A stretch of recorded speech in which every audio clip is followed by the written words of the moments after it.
Bonjour, chère mère Nina Paul Kwadjo, comment allez-vous? Je vais très bien, mon frère, pour vérité. Dieu merci. Et la famille? La famille va bien. Dieu merci. Donc, on vous laisse la Voilà. parole. Ok.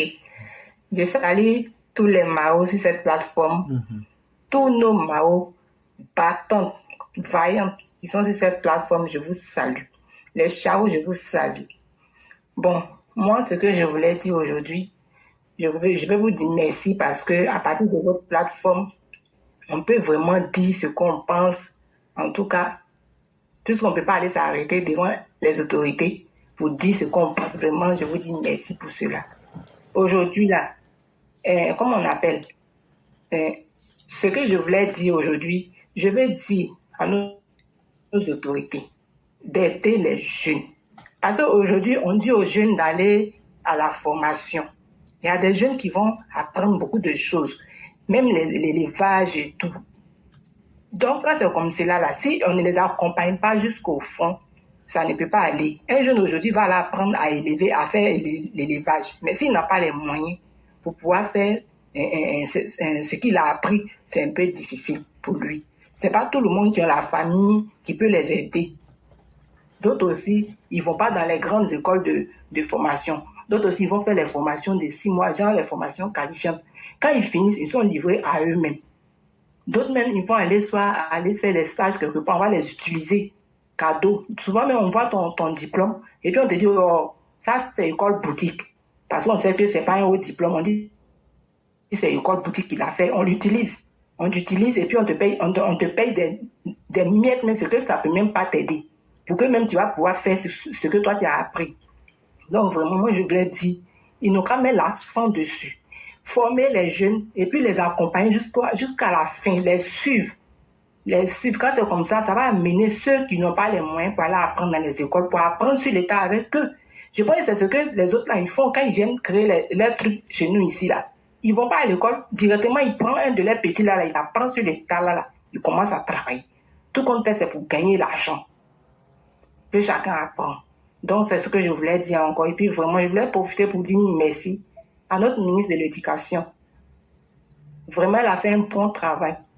Grâce à elle, aujourd'hui, on n'a pas vu des enfants qui sont sortis, qui ont été délogés. Les enfants ont étudié jusqu'à la fin de l'année. Vous avez vu, les enfants ont tellement bien travaillé au CP, même qu'on a fait 83,46%. Ça, là, c'est déjà à saluer. Ça veut dire que cette dame-là, elle prend son travail au sérieux. Elle prend son travail au sérieux. Et ce qui s'est passé à Port aussi, je vous jure, si c'était à Tifo, peut-être les gens, ça vont faire une semaine, ils ne vont pas même pied au marché. On allait tout 15 ans dans le marché, là, brûler tout. Que ce soit viande, que ce soit magasin de riz. Pourvu que tu es malien, mais tu es burkinabé, tu ne vas pas vendre.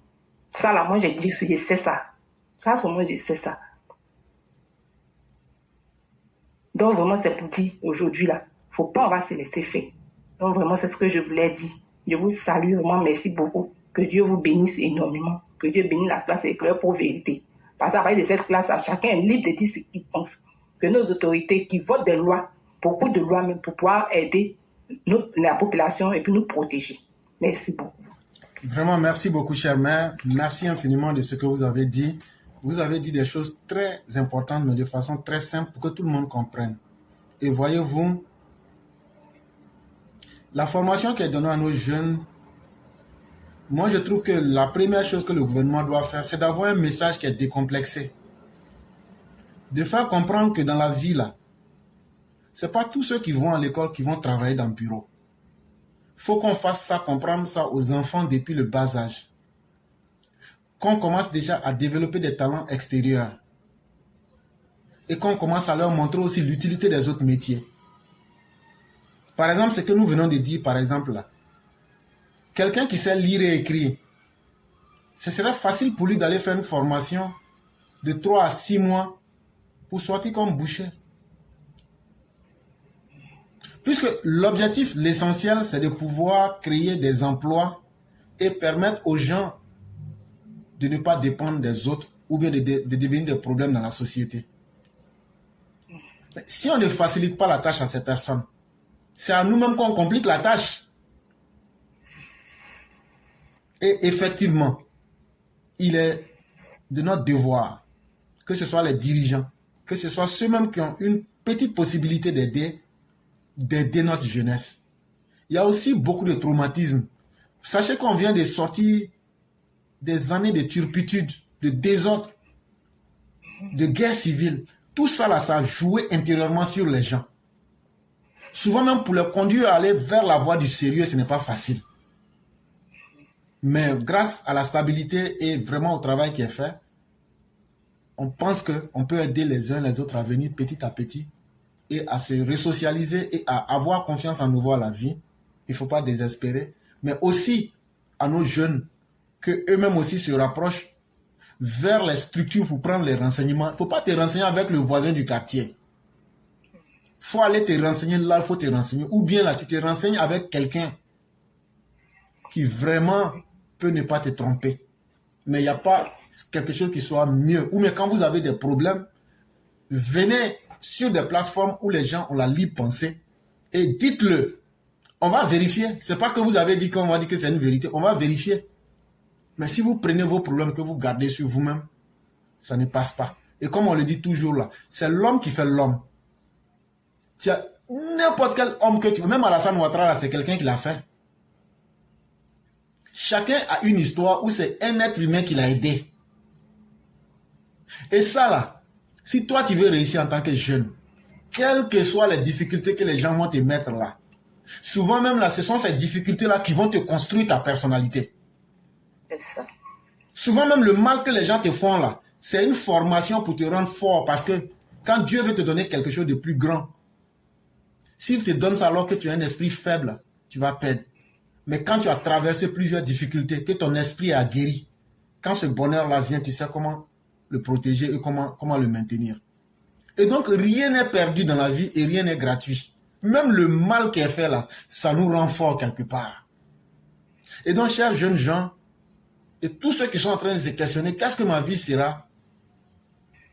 Quand vous avez des difficultés, ne prenez pas ces difficultés comme la fin de votre parcours. Mais essayez de vous dire toujours que c'est un événement, mais que derrière cet événement-là, il y a toujours quelqu'un qui va être là pour m'aider. Et c'est une vérité, c'est une loi naturelle. Peut-être quand on le dit, les gens ne croient pas. Mais quand tu as besoin d'aide, chère mère, tu auras l'aide que tu veux. Tout à fait. C'est naturel. Ce n'est même pas magique. Parce que la volonté là,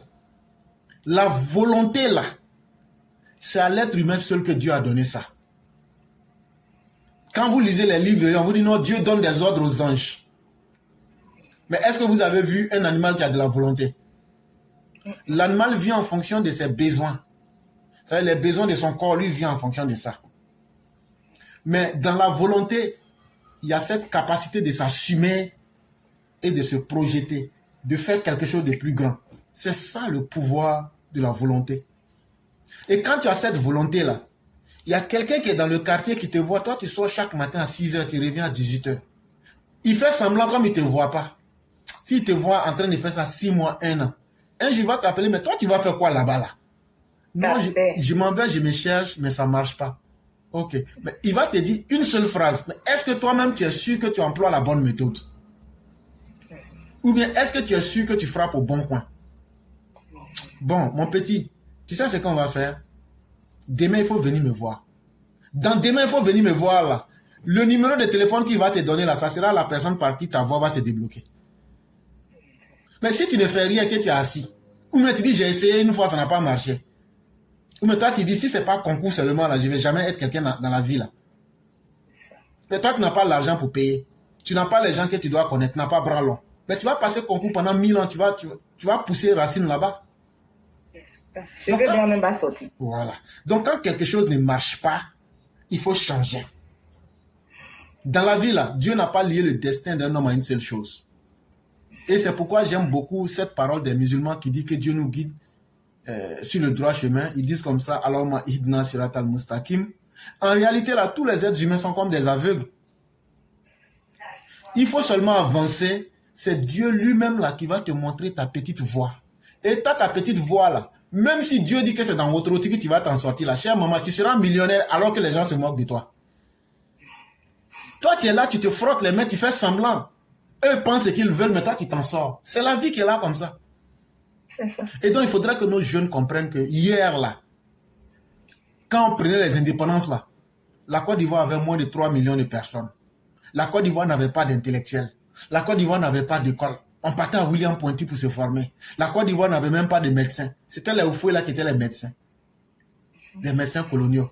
Mais aujourd'hui, là, presque tout le monde a licence. Presque tout le monde a maîtrise. Presque tout le monde a doctorat. Forcément, le monde aussi va changer. Forcément aussi, là, on est devenu aujourd'hui 30 millions. Donc, les défis ont changé. Donc, nos comportements et nos manières de réfléchir doivent changer. Il faut aujourd'hui être concurrent. Il faut se battre. C'est vraiment important. C'est à nous et à nos dirigeants d'expliquer, de tenir des séances avec les jeunes pour parler aux jeunes dans les langages qu'ils comprennent. Je vois beaucoup d'émissions qui sont faites sur nos télévisions, mais qui ne servent à rien. Alors que si on faisait des émissions où on invitait les jeunes à discuter avec eux, à causer avec eux de tout et de rien, mais pas quand même de bêtises, je vais dire. Mais je veux dire sur la vie, par exemple, permettre aux jeunes de poser des questions à des gens qui ont déjà de l'expérience. Par exemple, quelqu'un comme Sundiata, par exemple, il va donner son expérience, il connaît l'Occident, il a fait une partie de sa formation en Occident. Qu'est-ce qu'on va lui dire que lui ne peut pas expliquer aux jeunes? Des aventuriers comme nous autres, c'est un exemple que je prends. Est-ce que forcément l'aventure est une clé au succès? Mais moi, si on m'invite là, je vais dire la vérité sans coup férir. Hein. Je vais dire ce qui est vrai, ce qui est faux dedans. Et on a besoin des gens vrais, pour tenir un langage vrai, pour dire à nos jeunes gens là, si tu n'as pas réussi, dans la vie là, tu finis l'école même, mais tu travailles dans le privé. Donc là, ce n'est pas mauvais de travailler dans le privé. Ce n'est pas mauvais même, si ce n'est pas mauvais de travailler dans le privé là, c'est même encore plus important de travailler pour soi-même. Il n'y a pas meilleur que d'être son propre maître, mais ça ne commence pas un jour. C'est doucement, c'est un processus, c'est un plan qu'il faut mettre en place et surtout, il faut avoir confiance en soi-même. Voilà comment on peut aider notre jeunesse. Voilà comment on peut les canaliser. Sinon, le discours officiel ne tient pas. Dire aux gens, on a créé des emplois, aller prendre 1 milliard, c'est une bonne volonté du gouvernement. Mais notre jeunesse n'est même pas préparée à ça. Ça aussi, il faut dire cette vérité-là à nos dirigeants. La jeunesse n'est pas prête à ça, elle ne comprend pas. Et donc, il faut changer le paradigme, il faut changer le modèle. Il faut faire venir ces jeunes-là. Je vais d'abord même prendre l'histoire du prophète Abraham. C'est dans le Coran. Il dit aux gens, il dit comme ça, il se pose la question à l'intérieur de lui-même, il dit, mais Dieu, comment tu fais pour faire revenir les gens qui n'ont pas la foi? Comment tu fais pour mettre la foi dans leur cœur? Et Dieu lui dit, prends des oiseaux et essaie de les apprivoiser. Et après un certain temps là, laisse-les partir où ils veulent partir.